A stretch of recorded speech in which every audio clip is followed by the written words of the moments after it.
Quote from Meta Idea, Two Different Approaches to the Medial by Dieter Mersch. From page number 4. Neither internal nor external, the medial is like a phantom that refuses to materialize precisely at the moment when we try to get hold of it. However, unlike the symbolic, the medial does not describe a relation that would be decipherable. Nonetheless, the concept of relation presupposes both the familiarity of the relator as well as its structure and rules for connections. The common mathematical formalization, ARB, characterizes exactly that. The same does not apply to the notion of media because it basically sets three unknowns in relation to one another whose places, moreover, are first constituted through the mediation. Formally, it should concern the sequence AMB, whose places all have to remain in parentheses insofar as both A and B are literally bedingt, i.e. conditioned by M, the medium, their undecidable center, just as inversely the structure of M can only be determined by A and B, which already bear the medial as an index. In other words, all of the places remain unknown because that which is mediatized cannot be represented without the medium, just as inversely the medium can only be represented by reverting to the mediatized. Obviously, we are moving in a circle created by a series of negations which identifies the concept of mediation itself as well as its various facets as a negative. Consequently, neither the medium nor the medial can be allocated a precise locality, a problem which has been seen as a characteristic uncertainty or indeterminability theorem of media theory from the beginning. Now, another quote from page number 5. Granted, all of these qualifications deliver contributions to what can be identified as the mediality of language. However, any determination or viewpoint already means the exclusion or subsumption of the others, and with that comes a kind of reductionism, just as, on the other hand, the recognition of all the aspects together would constitute a tautology. The mediality of language is language itself. Is this not also the reason why Heidegger reverted to the level of this tautological equation to resist any attempt at a universal comment about the linguisticality of language? We encounter language everywhere, in quotation marks. Language itself is language, in quotation mark. Language speaks, in quotation marks. As Heidegger says in Poetry, Language, Thought. There is no exhaustive media philosophy of language that does not fundamentally narrow it or truncate its own possibilities. For the same reason, Ludwig Wittgenstein recommended in his philosophical investigations that the practice of speaking shall be understood as based on, in quotation marks, language games, instead of drawing on language itself. Consequently, Wittgenstein asks us to, in quotation marks, travel over a wild field of thought, crisscross in every direction, and to consider a number of sketches of landscapes which were made in the course of these long and involved journeyings. One therefore could say that Wittgenstein's philosophical investigations demonstrate the mediality of language in an exemplary manner. Language, in its mediality, reveals itself only by virtue of a plurality of uses which can only be analyzed performatively. The medial then appears through its use without being manifested as such. I am only describing language, not explaining anything. Quote from Philosophical Grammar by Anthony Canny in translation.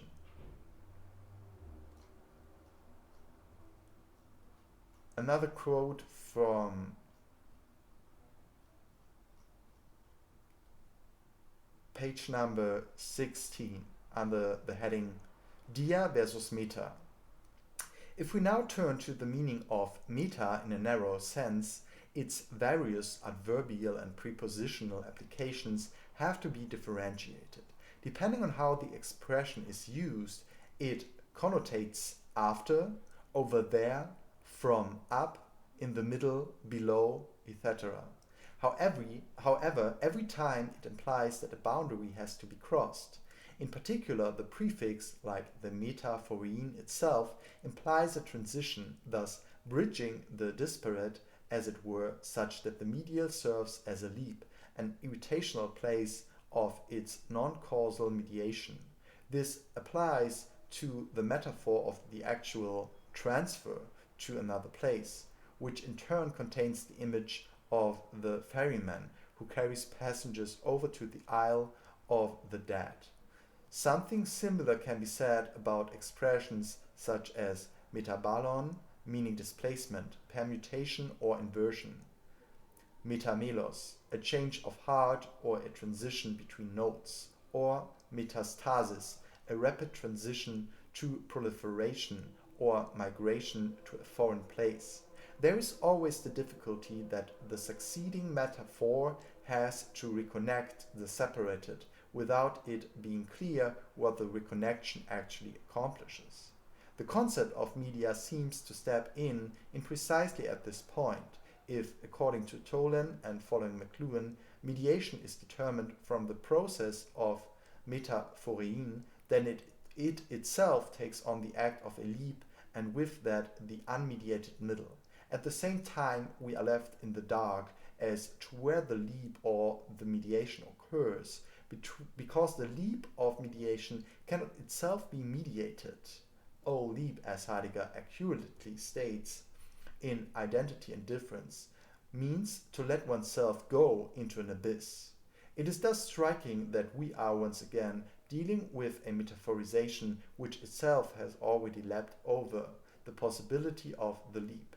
As a result, the medial as meta is due to a difference whose difference itself remains open. It performs, so to speak, a metabasis eis allogenos, a shift or leap to a foreign domain or type, whose transition closes off all further analysis. Tolan, as well as McLuhan, seems to want to assign this difference to the conditio humana. We cannot perceive, experience, or identify without differences that make the difference. It is thinking itself that is the productive constitutive difference, because thinking already means making distinctions, so that a difference is already given, even before thinking, understanding, or identifying comes to be. In other words, difference is, and here Tolan follows Derrida, the first script before the script. It is, so to say, the prescript or primordial script of the medial, which already precedes every single medium and already divides the space of the symbolic in order to continually further divide itself. Nonetheless, the way of leaping over the unrepresentability of the break, which literally happened, is not yet the answer but rather the question.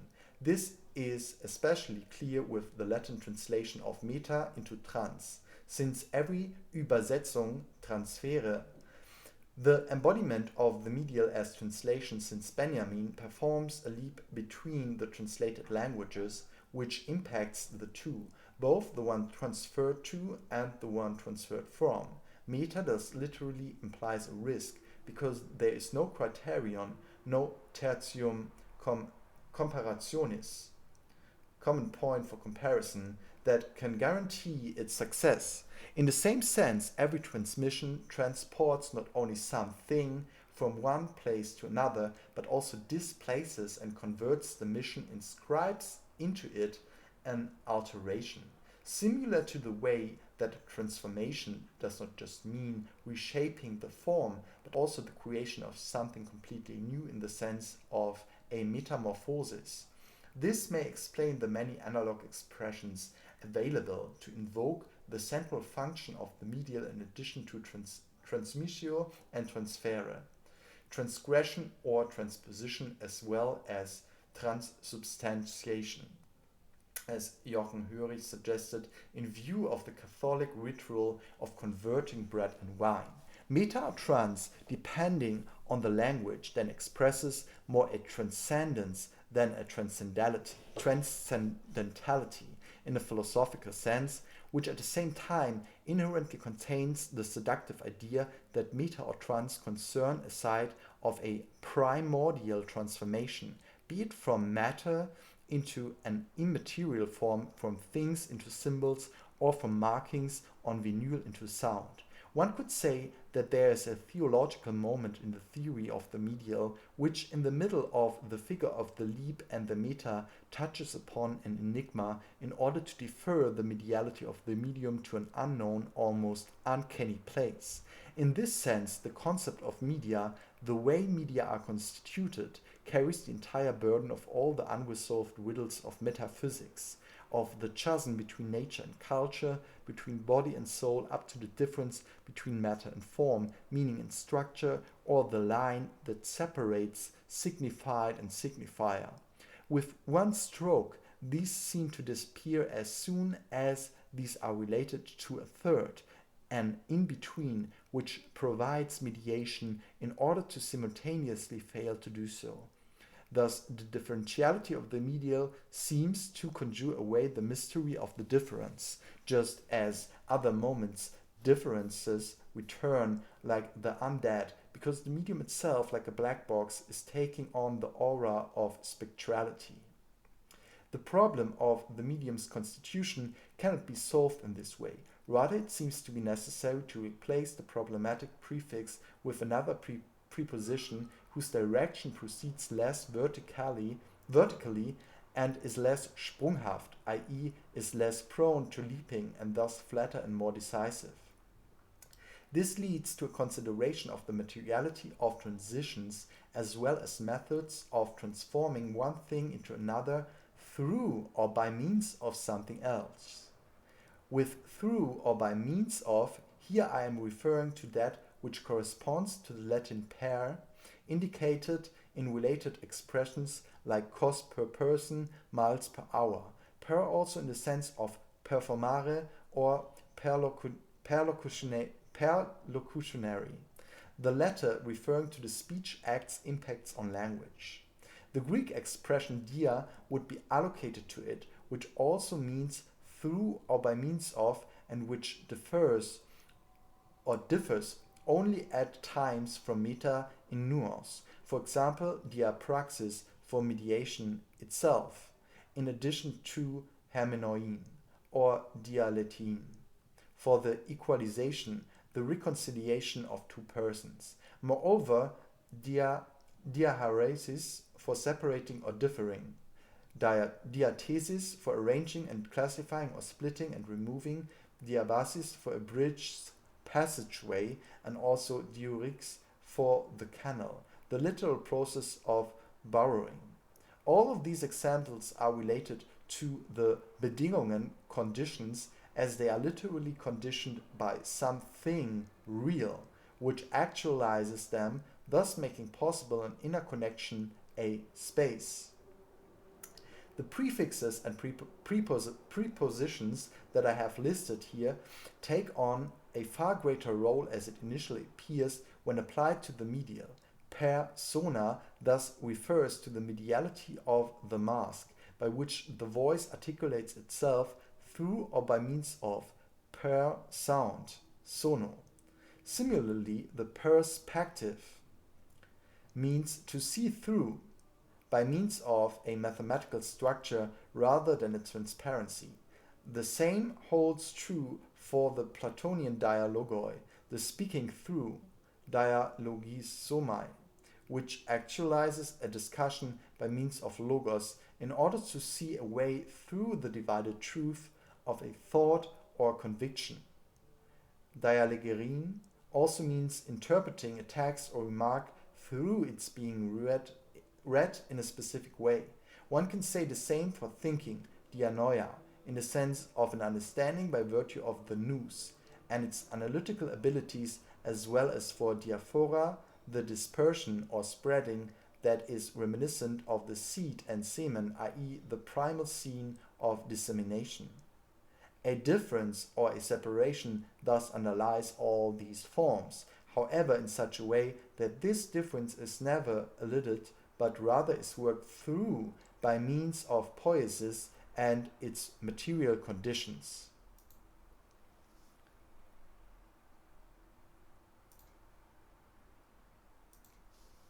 So what is at stake here? What is Mersch alluding to with the dia, and where does a rejection of the preposition meta lead us to? The translation from meta to dia could now be handled in such a way, according to Mersch, I guess, that it does not amount to assigning a transcendental sense to the meta, with which the meta quasi-controls the A and the B and changes them according to its meaning, but to take it back completely, and where it is taken back, to deal with it in a variety of modalities. That is, now this place M, the place of the medium, is taken back so far that it receives its sense only, for example, from performative practices, how one comports oneself performatively, engages in doing, so on and so forth. This is a negative notion of the medial or the medium. That would mean that we could not reduce the role of the medial to a general law, to which we can always ascribe the same meaning, for example. That is, that this M, the position of the medium, or the unplace of the medium, in terms of structure of medial relations, would always work with the same meaning, and meaning here only should designate that it respectively always works the same way, or would work in the same way, for example. That we can give a general description of how this M, this medium or medial relation works, and how it is positioned, that we can technically describe it and position it. The only things we can say would be that it contains a moment of generativity in terms of transference or transmission power or meaning constitution, that is, of self-productivity. By this, we go with the attempt not to make a determination or a setting up of the medial to decide and position it, but to give an explanation of the medial that engages in it and remains in the context that the medial itself eludes, holds to itself, and by this precisely is withdrawing determinability. And this goes along with a transformation also of the ascertainment of meaning, the technique of the medial. All that can no longer said to be generalizable and quantifiable, because then it would amount exactly to that there is an a priori, this is transcendent meaning of the medial, but we have crossed out the meta and replaced it or transitioned to the dia. But that is transformed into the effects that make something appear as something, thus radically singular moments in which something appears as and in something else, one could say, and which cannot be generalized, but which in each case produce only a shift, a reversal, a change, an altered appearance, and this only transcribes itself into a scene in which the performativity of the medial first circumscribes the medial in its meaning. So we come in a radical turnaround from a starting position in which we start from the premise of being able to state what the medial is, and to be able to state that in general, to a point in a series of performative practices in which a kind of point of changeover is exposed, in which something appears as something about which actually nothing more can be said than that there is just this kind of changeover or an event of difference, the appearance of a difference that is not identifiable as such, that the medium actually appears exactly at the point where it is not an information transducer, but where it is a difference generator, which itself is not generalizable. It would be something like not a universal machine, but a singular machine, but actually appears only in repetition. The question of medial as a question about exactly this differing, on the one hand in a material form which cannot be determined, and which in this sense is also not reducible to a purely material form of a medium, but which must actually pass over into a set of performative practices, which actually leaves us with something like not to decide but to report, onto the production of difference, to speak of it, to clothe that in words.